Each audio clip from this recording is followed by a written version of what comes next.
سنگپشت او خرگوش. وختونو کې په یو ځنګل کې یو خرګوش ژوند کاوه. ټوله ورځ به یې خیزونه اچول او د خپل ځان صفت به یې کاوه. هغه به ویل چې زه تیزترین حیوان په ځنګل کې یم. زه تیزترین حیوان په ځنګل کې یم. تاسو غواړئ چې ما سره مسابقه وکړئ؟ هغه ډېرې تیزې منډې له خپل غټو پښو سره وهلې. نورو حیواناتو کله چې د منډې کتلې ویل به یې چې موږ مسابقه نه کوو. هو ما بیا وګټله. ولې؟ ځکه چې زه ډېر تیز یم. هر چیرته به چې هغه ته ویل به یې زه ډېر تیز یم، هیڅوک زما په څېر تیزې منډې نه لري. د ده دا کارونه نور حیوانات به یې په ځنګل کې ځورول. سمه چې هغه تیزترین حیوان دی، خو دا دلیل نه کېږي چې نور حیواناتو باندې ملنډې وهي. نه پوهېږم چې ده سره څه وکړم. د دوی په منځ کې یو حیوان و چې ډېر آیسته و او سنگپشت نومېده. د ده لپاره یو فاصله یو ورځ وخت نیوله، خو د خرګوش لپاره هماغه فاصله یو دقیقه وخت نیوله. هغه د نورو حیواناتو څنګ کې ولاړ او ویې ویل چې زه غواړم د خرګوش سره مسابقه ورکړم. ته غواړې چې مسابقه ورکړې؟ حتی تیزترین حیوانات هم په مسابقه کې له هغه سره ناکامه شوي دي. ته به څنګه مسابقه وګټې؟ هغه ځای یې ماته پرېږدئ. سنگپشت د خرګوش څنګ کې ولاړ.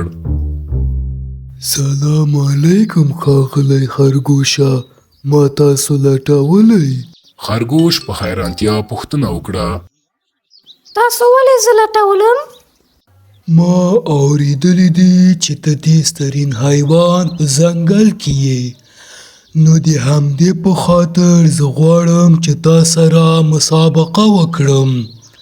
بیا به وګورو چې څوک ډېر تیز دي. سمه ده؟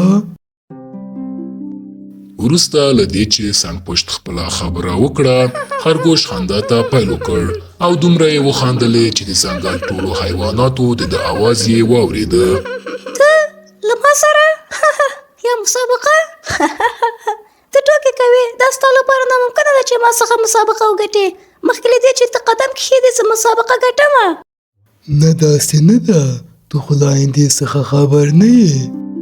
یا سیده ښی، سبا ته به مسابقه ورکړو. همدا چې سنگپشت له هغه ځای څخه ولاړ، خرګوش خندا ته پیل وکړ.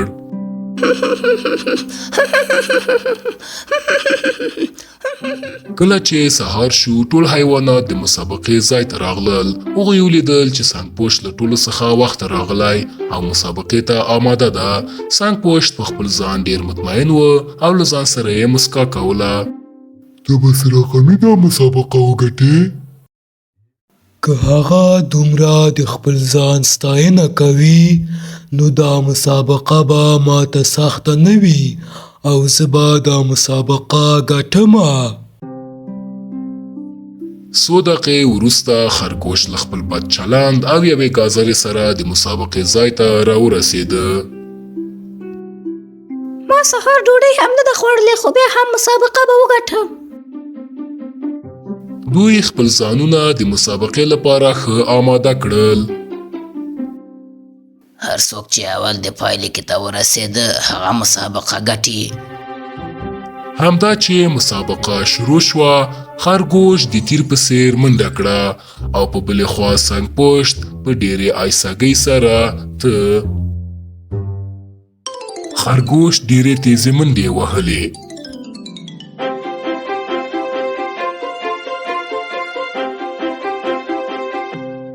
نورو حیواناتو چې مسابقه کتله فکر یې کاوه چې سنگپشت په دې رقم مسابقه نشي ګټلی.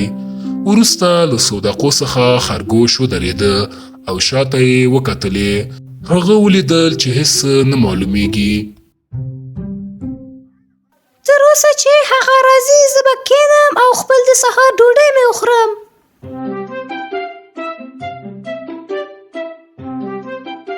خرګوش خپل ډوډۍ وخوړله او شاته یې وکتل. هغه ولیدل چې سنگپشت ډېر لرې دی.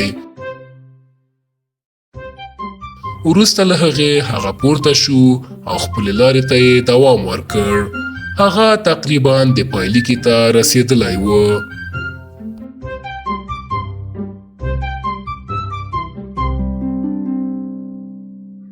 وروسته له دې چې مې ډوډۍ خوړله زه لږ خوب ونیولم. زه به همدلته یو څو دقیقې ویده شم. خرګوش په خپل ځان مطمئن و چې مسابقه به ګټي. سنګ پشت هم خپلې لارې ته یې په ډېرې آهستګۍ دوام ورکړ، خو له یو قوي باور سره.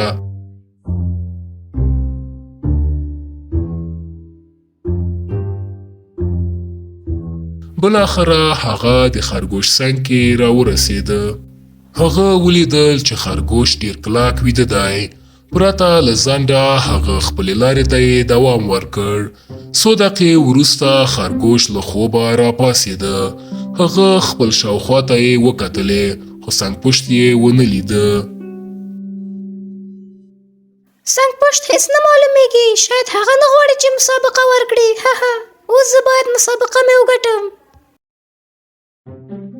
همدا چې خرګوش په ډېرې آهستګۍ سره ته ولیدل چې څنګ پشت د پایلیکې ته نږدې شوی. په حقیقت کې هغه تقریبا مسابقه یې ګټلې وه. خرګوش خپل ټول قدرت سره منډه یې کړه، خو څنګ پشت مسابقه وګټله. هغه حیوانات چې د پایلیکې کې درېدلي ول ډېر خوشحاله ول. ټولو حیواناتو څنګ پشت یې پورته اچوه، ځکه چې مسابقه یې ګټلې وه. خو بیچاره خرګوش په ډېرې خفګۍ سره ولاړ و. څنګ پشت د مسابقې ګټونکی د خرګوش څنګ ته ولاړ. ښاغلی خرګوشه، مهمترین شی دا ده چې ته د هر شي په باره کې چې کوې ثابت اوسېږي او د خپل ځان ستاینه او غرور دې تا تباه کوي.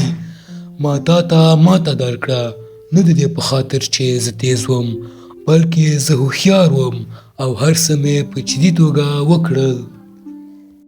ته رښتیا وایې. زه باید نور د خپل ځان ستاینه ونه کړم.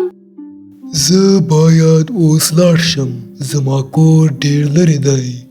څنګ پشت یو مسکا یې وکوله او خپلې لارې ته یې دوام ورکړ.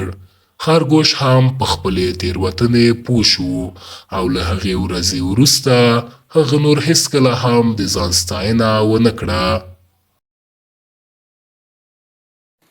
د نورو ویډیوګانو لپاره زموږ چینل لایک، سبسکرایب او زنګوله ووهئ.